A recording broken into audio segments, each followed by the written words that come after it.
look. There's been an accident at the house. Please, miss, please give me the key so I can unlock you. Be sensible, Doreen. This nonsense is getting you nowhere. I demand to be arrested. Now, just what's going on here? This young lady, Doctor. Oh, hello, Mr. Holmes. Ah, good day, Wilkins. She's a Suffragette. We demand that women be given the right to vote. Yes. She and some other suffragettes invaded the home of the Honourable Chauncey Pimpleton and started a demonstration. Pimpleton? Why, he's the Member of Parliament, lives just round the corner. That's him, sir. We were getting them to move on, and this young lady broke loose and chained herself here, sir. But why did you do it, miss? Because we want equal rights for women. That's why. Yes, but I don't see how chaining yourself to iron railings is going to obtain for you. You wouldn't understand. You're a man. She probably wants to wear trousers, too. If I wanted to, I would. Mr. Holmes, can you get her loose? She slipped the key of the handcuffs down her... We're waiting for a hacksaw now, sir. That's right, a hacksaw. Hack me to pieces while you're at it. I'm only a woman. I believe I can help you. I don't want any help. She wants to vote. Now go on home and cook your old man his supper.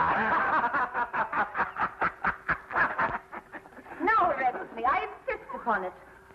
I'll leave her in your hands, if I may, Mr. Holmes. Coward! You'd arrest me if I was a man. Mr. Holmes, may we impose upon you? I somehow have the impression you already have. Won't you come up?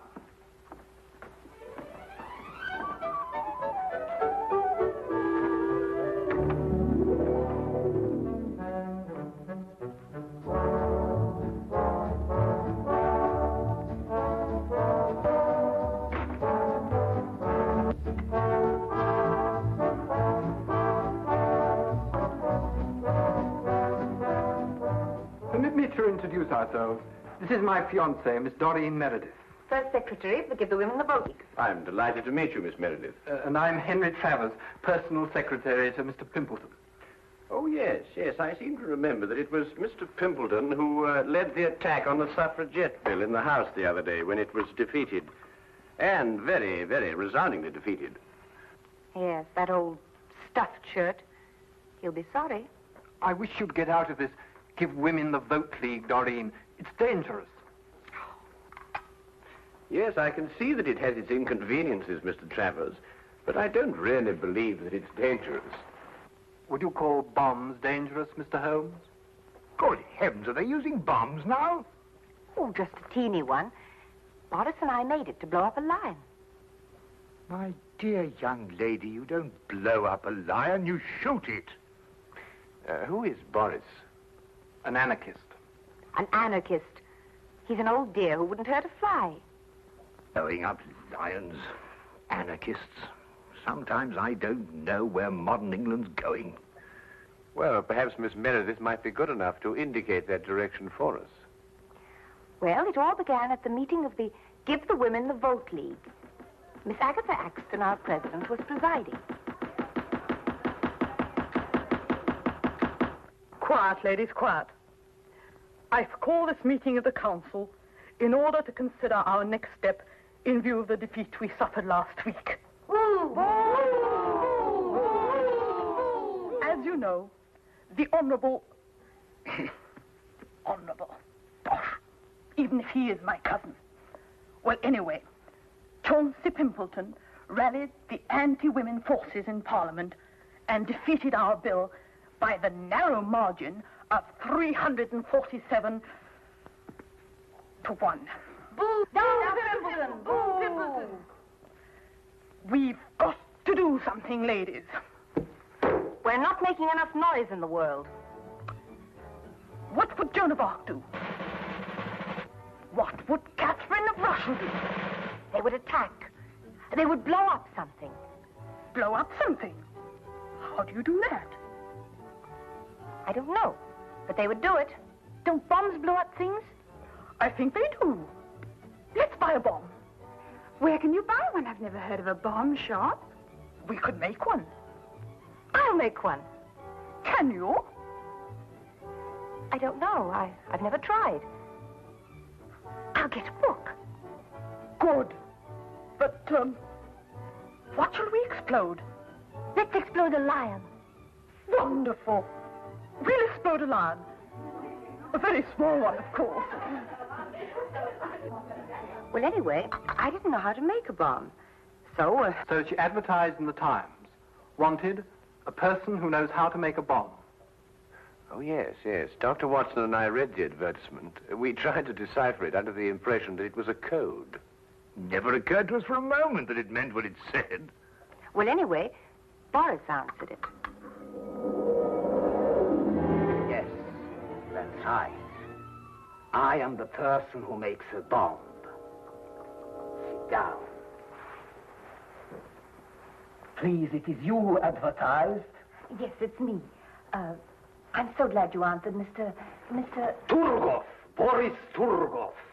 Do you really know how to make a bomb, Mr. Turgov? All over the world I have made bombs. Big ones and little ones. Bombs that go... and bombs that go... Well, you must understand, we don't want to hurt anyone. We just want to blow up one of the lions in Trafalgar Square. I think a little bomb would do, one that goes... One that goes... Do your bombs make a lot of noise? Not those that go... Oh, I must ask you just another question. It's a matter of principle. Do you believe in the equality of the sexes? Please, I'm an anarchist. All I believe in is nothing. Oh, excuse me. That sounded funny. Have you the ingredients for the bomb, please? Oh, well, I'm afraid you'll think me an awful amateur, but I don't know what ingredients go into a bomb. Is nothing. We will go to the chemist and buy them.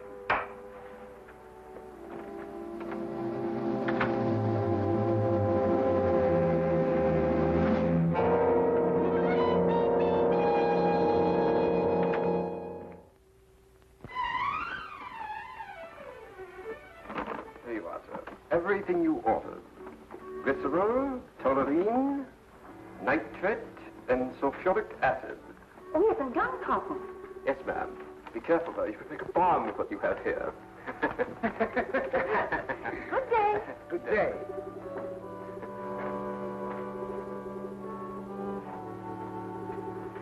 Glycerol,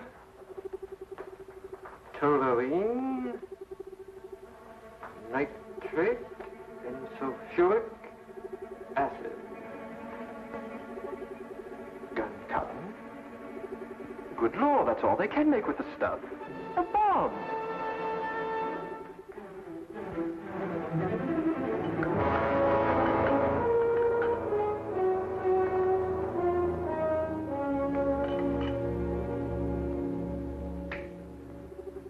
It's clever, no? A green croquet ball.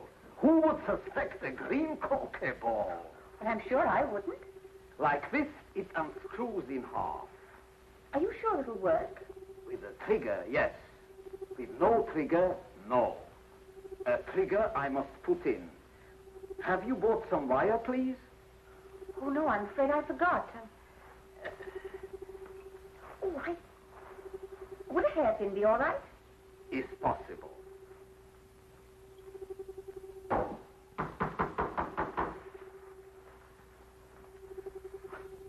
Darling?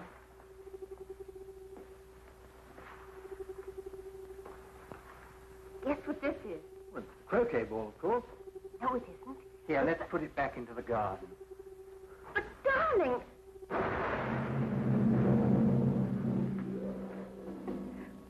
Well, fortunately, Boris made the wrong formula. It was only a small explosion. And so you made another bomb out of a croquet ball. Oh, yes, we went to work on it right away. Where is it? Here. Doreen! Good Lord, get it away from her, Holmes. Well, it won't go off unless it's hit very hard. Might I see it, Miss Meredith? Take care, my dear chap. That's no croquet ball, you know. That's precisely what it is, Watson. Just a very ordinary croquet ball with a crest on it. Why, that's Mr. Pimbleton's favorite croquet ball from his garden set. And the crest? The family's. His uncle's the Earl of Clareborough. His favorite croquet ball, did you say, Mr. Travers? Does he always use a green one? Always. He plays every afternoon at 5. He's as regular as a clock. Then if that's his croquet ball, then someone must have... Exactly, Watson. Well, then he'll go and play croquet with a bomb. What time is it now? 5 o'clock. He only lives just around the corner. If he's as punctual as Mr. Travers says he is...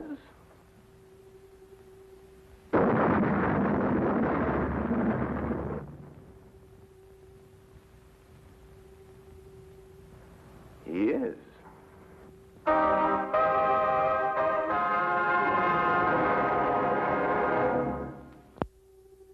He was standing here when it happened. It was his first swing at it. And that's the first time in the history of Scotland Yard a man's been killed that way. Oh, really, Lestrade? Was there anyone else with him at the time? Fortunately, no. Mr. Pimpleton had invented a game where he played alone. He always won that way. Tell you that ball, Holmes, might be another bomb. Oh, well, we'll soon know, won't we, Watson? Any other leads, Lestrade? Well, he received a delegation here in the garden. Oh, yes, I seem to have heard something about that. Yes, a girl named Doreen Meredith presented him with a suffragette's petition. Oh, really? Doreen Meredith. Yeah, a lovely name. Yes, it is rather. Lestrade, do you believe the ladies blew him up because he defeated their petition in the House? Here, let me have a go at this. Well, you know these suffragettes, they're capable of anything. These wickets aren't in line, you know. No, it's not that, Lestrade. Your swing is wrong. Look. But nevertheless, bombing seems a bit drastic even for suffragettes. So is this business of their wanting a vote. Well, why not give them the vote? They couldn't do any worse with it than we have. Oh, hello, sir. This is Mr. Travers, Mr. Pimpleton's private secretary. Mr. Holmes, Dr. Watson. Oh, I've already How do you met do, him. Mr. Travers? You've already what? Oh, I've already seen Mr. Holmes down from the window. I understand that Mr. Pimpleton was the heir of the old Earl of Clareborough. Yes. Tell me, who is next in line to the title? Well, possibly I am. I'm a remote cousin of the Earl's.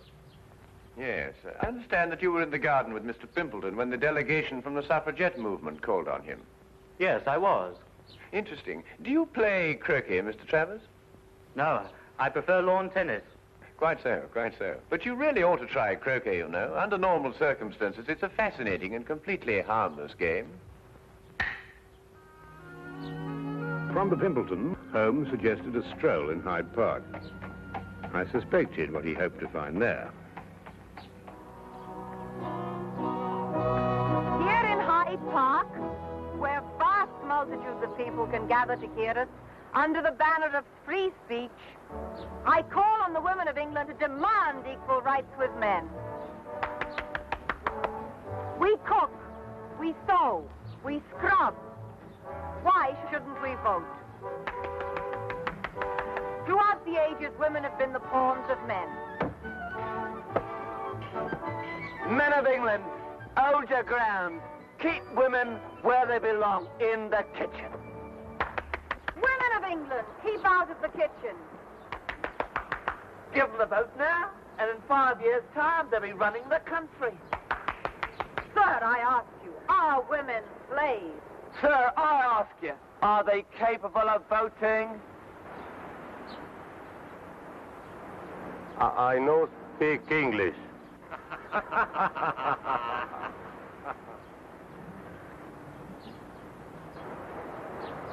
Haven't you got anything better to do? You... Here now, don't you talk to me like that. No rioting, please, or I'll have to ask you to move along.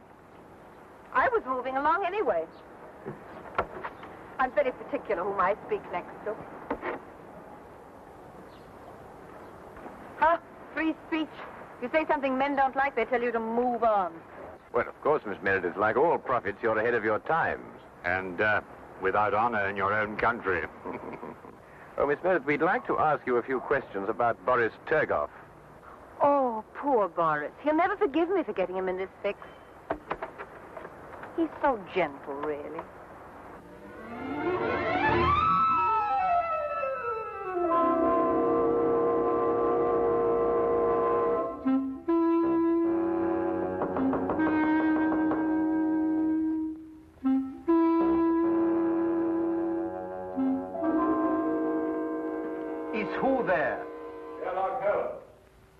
want what? I'd like to have a word with you, Mr. Turgoff.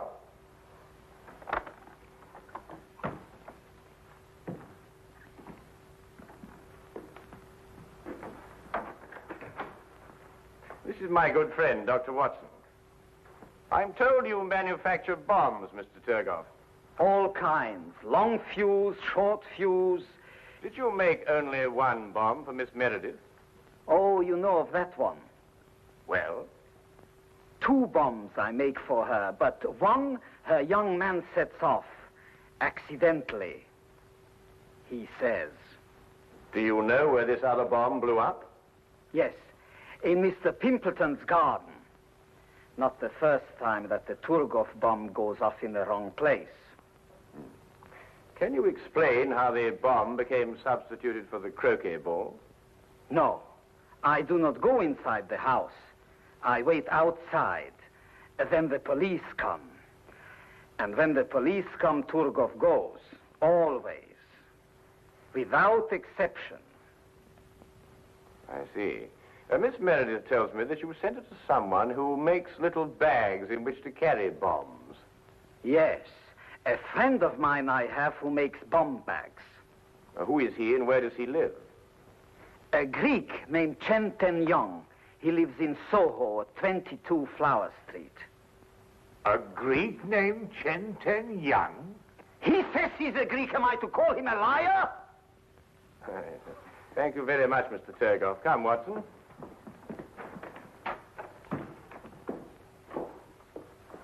Mr. Turgoff, I wouldn't manufacture any more bombs if I were you. Scotland Yard's looking for you.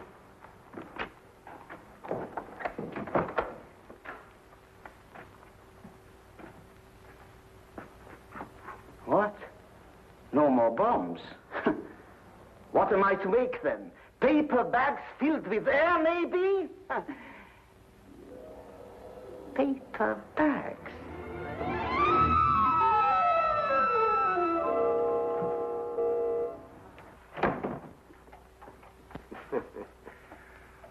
Now where, Holmes? Well, now a visit to Mr. Chen Ten Young, and then a bit of research at the College of Heralds. College of Heralds? You mean where they keep all the records of the title family? Precisely. This case started with the theory that women would get the vote, and I believe that one day they will. Oh, nonsense. And the solution of the crime lies in the theory. You mean some hidden factor we may have overlooked? Some subtle factor, Watson. Like a bomb?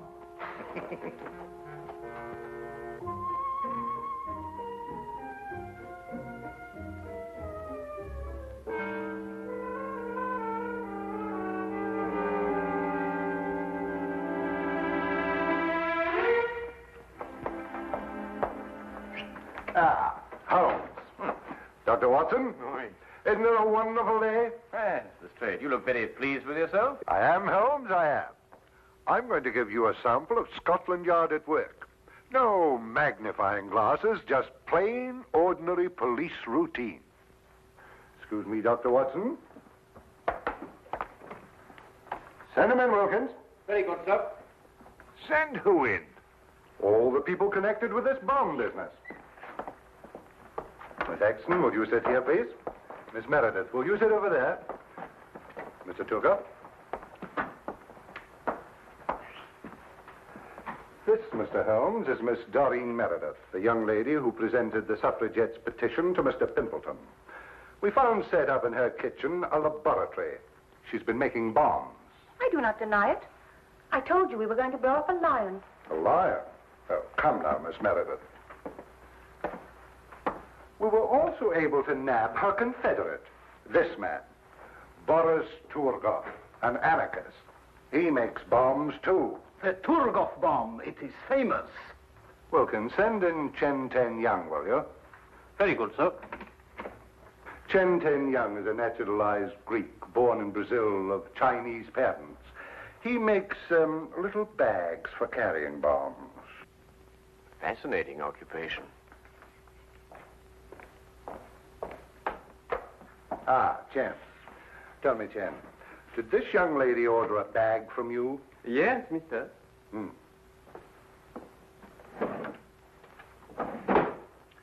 Did you make this bag? Yes, mister. 5 shillings, 6 pence. That is so, but on price. I see. Well, there it is, Holmes. There you are. An open and shut case. Miss Meredith killed Pimpleton because he was anti-suffragette. Ingenious, Lestrade. Really quite ingenious. You know there's only one thing wrong with it. What? Neither Miss Meredith nor Mr. Torgoff are guilty. Oh, I didn't expect you to agree with me. You never have. Well, not always, Lestrade, but sometimes, you know, sometimes. However, in this case, the real murderer killed Pimpleton for one reason, and one reason only. To be next in line to the title of the Earl of Clareborough. Well, who is next in line? Look here, Mr. Holmes, you trying to imply that I... Miss Meredith, after it was decided at your suffragette meeting to blow up a lion, who invited you to Mr. Pimpleton's house? Why, Agatha. We had to decide about the lion. Did you carry the bomb? Yes, in the bomb bag. Where? Wait a minute.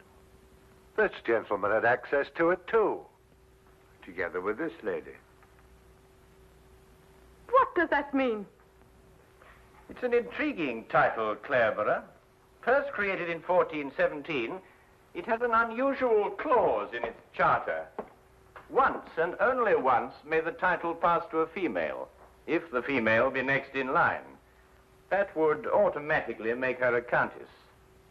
So far, that hasn't happened in the history of the title, until now. Well, I'm the next male member of the family. Except for Agatha, she's older than I am.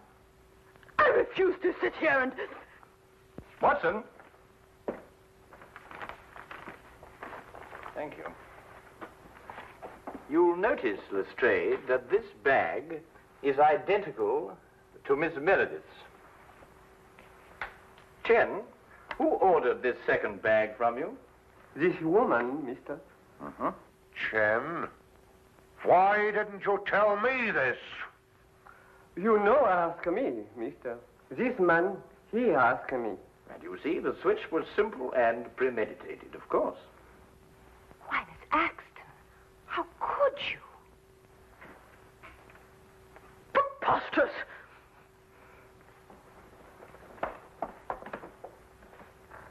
Anyway, young man, you had no right to come into my house and get that handbag. It's thieving, and it's against the law. Detain her, Wilkins. Mr. Holmes, whatever made you think of Aunt Agatha? Well, at least I can tell you this much, Mr. Travers. I didn't use a magnifying glass. You see, the true deductive mind knows just when to substitute routine investigation for deduction.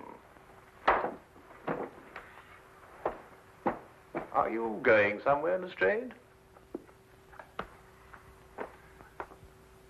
I have crossed the room, Mr. Holmes. I have put on my hat. I deduce, therefore, that I am leaving. Routine investigation will reveal the fact, Mr. Holmes, that I have gone to see the commissioner. I will ask him to do everything in his power to encourage the suffragette movement. We will then no doubt have a woman inspector in this office. And when Boris gets out of jail, Mr. Holmes, I will ask him to make me little bombs. I will then go about London, blowing up lions. Good day!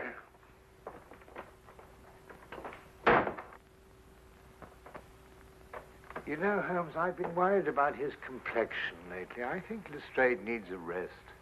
Yes, Watson, yes, I'm inclined to agree.